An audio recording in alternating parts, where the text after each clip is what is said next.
السلام علیکم پاکستان، حمید نقیبی آپ کی خدمت میں حاضر ہے۔ ناظرین، بڑے بڑے عہدے، بڑی بڑی ڈگریاں، طاقتور وزارتیں، لیکن سوال یہ ہے، کیا تعلیم انسان کو بڑا بناتی ہے؟ کیا تعلیم انسان کو انسان بناتی ہے یا صرف عہدے سے انسان بڑا ہوتا ہے؟ آج ہم ایک ایسے واقعے کی بات کریں گے جس نے ثابت کر دیا کہ بھارتی اقتدار کے ایوانوں میں بیٹھے کچھ لوگ آج بھی ذہنی طور پر انتہائی چھوٹے ہیں۔ یہ کہانی ہے ایک باحیا مسلمان خاتون ڈاکٹر کی اور ایک ایسے وزیر کی جس نے طاقت کے نشے میں انسانیت کی حد پار کر دی۔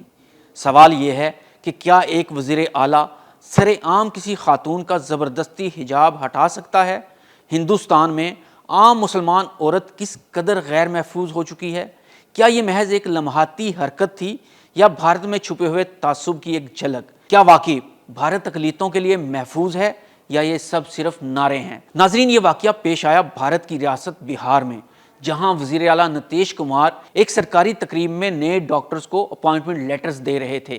اسی سٹیج پر موجود تھی ایک مسلمان خاتون ڈاکٹر جنہوں نے برسوں کی محنت، قربانی اور جدوجہد کے بعد یہ مقام حاصل کیا۔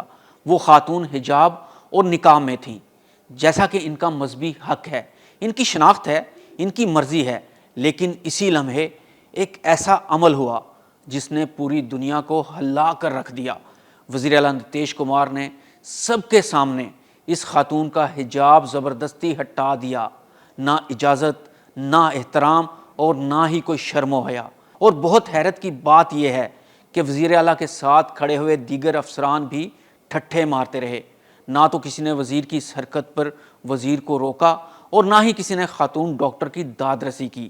ناظرین، یہ محض ایک کپڑا ہٹانے کا معاملہ نہیں ہے، یہ ہے طاقت کا غلط استعمال، یہ ہے مذہبی تعصب، یہ ہے مسلمان عورت کے وجود سے خوف۔ اگر حجاب واقعی کمزوری ہوتا تو طاقتور لوگ اس سے اتنا خوفزدہ کیوں ہوتے؟ ناظرین، یہ خاتون ڈاکٹر کوئی عام عورت نہیں تھی، انہوں نے تعلیم کے لیے قربانیاں دیں، راتوں کو جاگا، مشکل راستے چنے اور ساتھ ساتھ اپنے دین کی حفاظت بھی کی، لیکن چند لمحوں میں ان کی عزت ایک طاقتور ہاتھ کی نظر ہو گئی۔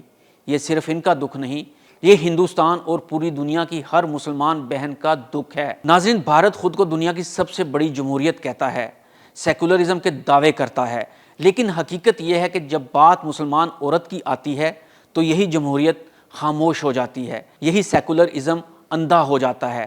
سوچئے ذرا، اگر ایک وزیر اعلیٰ بھری محفل میں ایک مسلمان خاتون کی عزت پامال کر سکتا ہے تو عام سڑکوں پر ہندوستان میں مسلمان عورتوں کے ساتھ کیا کچھ نہیں ہوتا ہوگا۔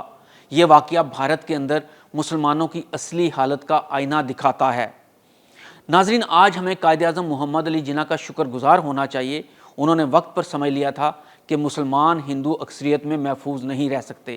اگر پاکستان نہ بنتا تو آج ہر مسلمان عورت اسی خوف کے سائے میں جی رہی ہوتی۔ ناظرین، بھارت میں پیش آنے والا یہ واقعہ محض ایک غیر مناسب حرکت نہیں، بلکہ انسانی وقار، مذہبی آزادی اور خواتین کے احترام پر کھلا حملہ ہے، جس کی سخت ترین الفاظ میں مذمت کی گئی ہے۔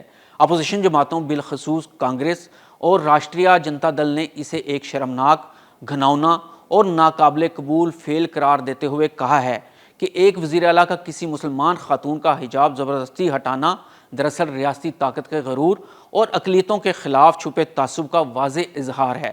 معروف بھارتی شخصیت زائرہ وسیم سمیت متعدد سماجی انسانی حقوق سے وابستہ حلقوں نے اس عمل کو عورت کی عزت پامال کرنے کے مترادف قرار دیا اور بلا شرط معافی کا مطالبہ کیا ہے۔ ناقدین کے مطابق یہ واقعہ بھارت کے اس نام نہاد سیکولر چہرے کو بے نقاب کرتا ہے، جہاں ایک با اختیار عہدے پر بیٹھا شخص سر عام ایک مسلمان عورت کی مذہبی شناخت کو نشانہ بناتا ہے، اور اس سے یہ خوفناک سوال جنم لیتا ہے کہ اگر اقتدار کے ایوانوں میں یہ رویہ ہے تو عام مسلمان خواتین کس قدر عدم تحفظ کا شکار ہوں گی۔ ناظرین، مختلف تنظیموں کی شدید تنقید کے باوجود انڈین حکومت خاموش ہے اور یہ بے شرم وزیر بھی بالکل خاموش ہیں، ان کی جانب سے ابھی تک کوئی معافی سامنے نہیں آئی۔ یہ ویڈیو بھارت کے مکروہ چہرے کو بے نقاب کرتی ہے، یہ ثابت کرتی ہے کہ تعصب آج بھی اقتدار کے ایوانوں میں زندہ ہے۔ حجاب کمزوری نہیں، یہ طاقت ہے، یہ عزت ہے، یہ شناخت ہے، اور جو اسے زبردستی اتارے وہ تعلیم یافتہ نہیں، وہ مہذب نہیں، وہ صرف ایک عہدے پر بیٹھا ہوا جاہل تعصب پسند انسان ہے۔ ناظرین، حمید نقیبی کو اجازت دیجیے، اللہ حافظ۔